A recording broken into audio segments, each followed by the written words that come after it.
तीन व्यक्ति जिंदगी में दुखी होते हैं। एक वफादार, एक मददगार और एक दिल का साफ। जो वफाई करता है उसे बेवफाई मिलती है।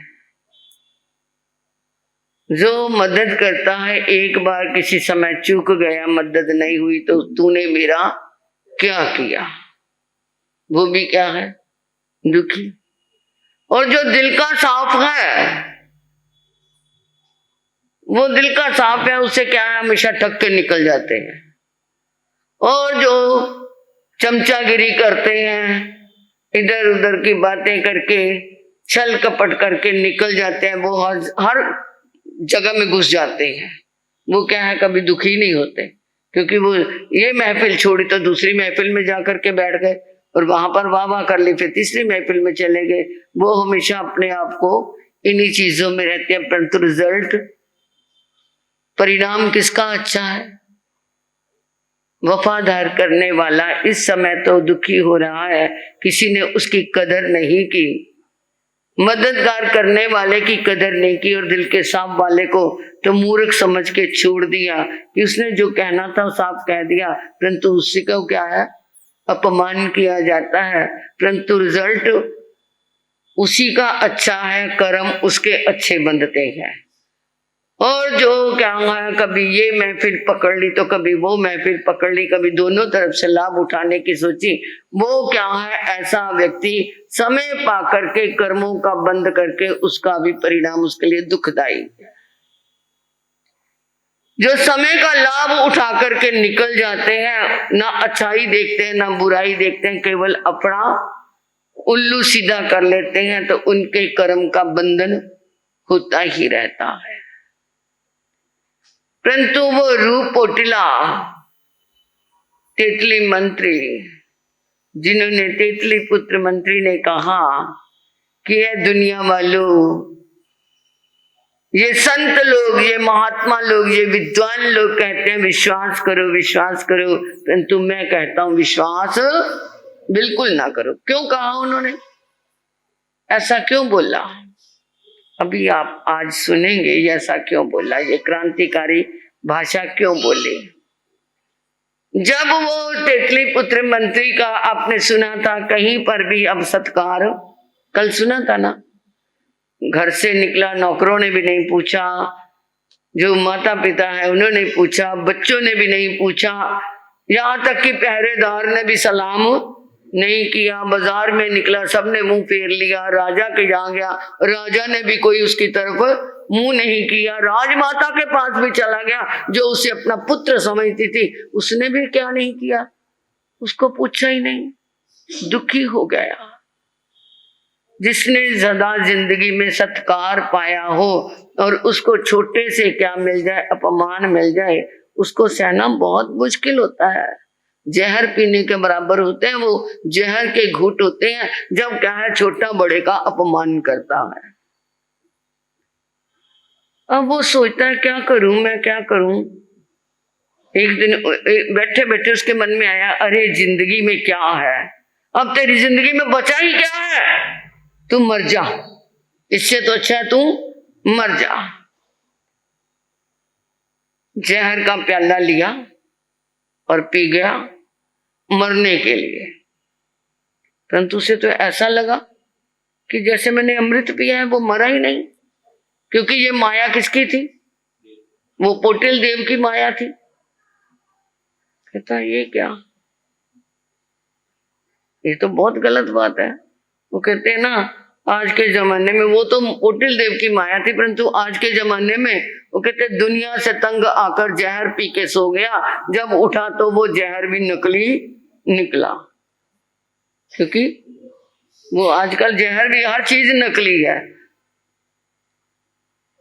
अब क्या करूं, जंगल में चला गया, पहाड़ के ऊपर से कूद गया, परंतु वो तो ऐसे आके नीचे गिरा जैसे फूलों पे आके गिरा हो। अब भी मेरी जिंदगी पे मौत नहीं आई, क्या करूं।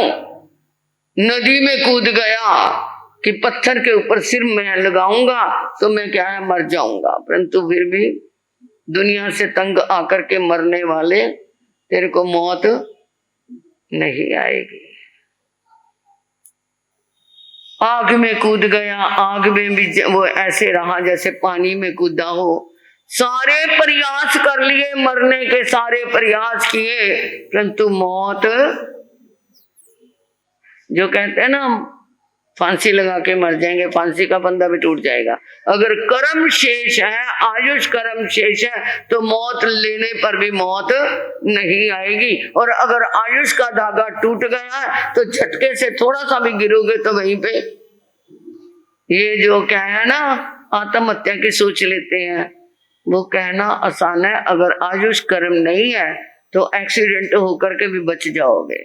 इसलिए नियम करो, कभी मुंह में भी नहीं कहना कि मैं तो मर जाऊंगी, धमकी दे देते हैं कई बार। तो जैन में ऐसा नहीं है, मैं मानती हूँ वो कर्म को समझते हैं, परंतु मोस्टली क्या है गुस्से में आकर के क्या है मैं सुसाइड कर लूं, सुसाइड करने की क्या है वो सोच लेते हैं। परंतु सुसाइड कर ले, हाथ पैर तड़वा के बैठ जाएगा, मौत नहीं आएगी। फिर सारी जिंदगी बैठा रहना, हाथ पैर तोड़वा के उसकी दूसरों की सेवा पे आधारित रहना। परंतु वो तेतली पुत्र मंत्री ने तो उस अपमान में आकर के, अंदर एक गलानी के भाव में आकर के कहा मैं मर जाऊं, परंतु वो मरा नहीं।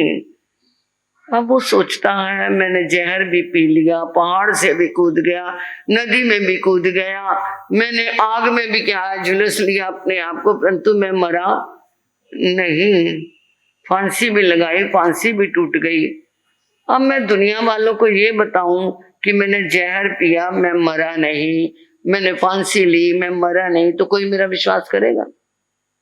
तो उस समय उसके अंदर से ये आवाज निकली, ये क्रांतिकारी आवाज निकली कि लोग कहते हैं विश्वास करो, विश्वास करो, विश्वास करो। मैं कहता हूं विश्वास बिल्कुल ना करो, क्योंकि मेरा विश्वास कोई नहीं कर सकता। ये आवाज उस समय उनकी निकली, इसके पीछे ये कारण था। अब वो क्या है बड़ा हताश हो गया, इतना निराश हो गया, जाऊं तो कहां जाऊं। जब निराश हो गया तो उसके पास एकदम छम छम छम छम की आवाज करती हुई एक रूप सी प्रकट हुई। जब आंखें खुल के, क्योंकि रो रहा था बेटा, आंखें बंद थी, जब उसने छम छम की आवाज सुनी, आंखें खोली तो सामने रूपसी। कौन? अरे मेरी रूपोटला आ गई। रूपोटला तू आ गई? देखा मेरे को किसी ने सहारा नहीं दिया, मेरे को किसी ने नहीं पूछा, मैंने तेरे को नहीं पूछा, परंतु तू मेरे को पूछने के लिए आ गई। मैंने जिसे ठुकरा दिया उसने मुझे स्वीकार कर लिया। रूपोटला जब उसके पास जाने के लिए खड़ा हुआ तो उसे क्या नजर आ रहा है कि एक खाई है और खाई के अंदर अग्नि बाण गिर रहे हैं, यानी अग्नि जल रही है। रूपोटला तेरे पास में आना चाहता हूं, कैसे आऊं, कैसे तुझे पाऊं? रूपोटला मुस्कुरा रही है, प्रियतम मैं आई हूं, परंतु तुम मुझे पाना चाहते। रूपोटला मेरे साथ तो ऐसा हो रहा है कि मैं क्या हूं, आगे जाता हूं तो कुआं है, पीछे जाता तो हाथी है, कहां जाऊं, कोई रास्ता नजर नहीं आ रहा। अब तू ही मेरा सहारा बन के आई हो तो तू यहां पर भी बीच में एक खाई है। रूपोटला ने कहा पतिदेव, जंगल में आग लगे तो घर की ओर दौड़ते हैं, और घर में आग लगे तो जंगल की ओर दौड़ते हैं, और दोनों तरफ आग लग जाए, जंगल में भी घर में भी, फिर प्रवर्ज्या। तुम प्रवर्ज्या मतलब दीक्षा, छोड़ दो घर को, छोड़ दो जंगल को और आ जाओ क्या है धर्म के मार्ग पर। उसने अपना वायदा किया था ना, शर्त रखी कि तू मुझे आकर के जगाना है। अब उसे कहा प्रवर्ज्या का ही मार्ग तुम्हारे लिए श्रेष्ठ से कर है। अब आगे तेतली पुत्र मंत्री क्या सोचेगा, क्या करेगा, बस एक दिन की बात।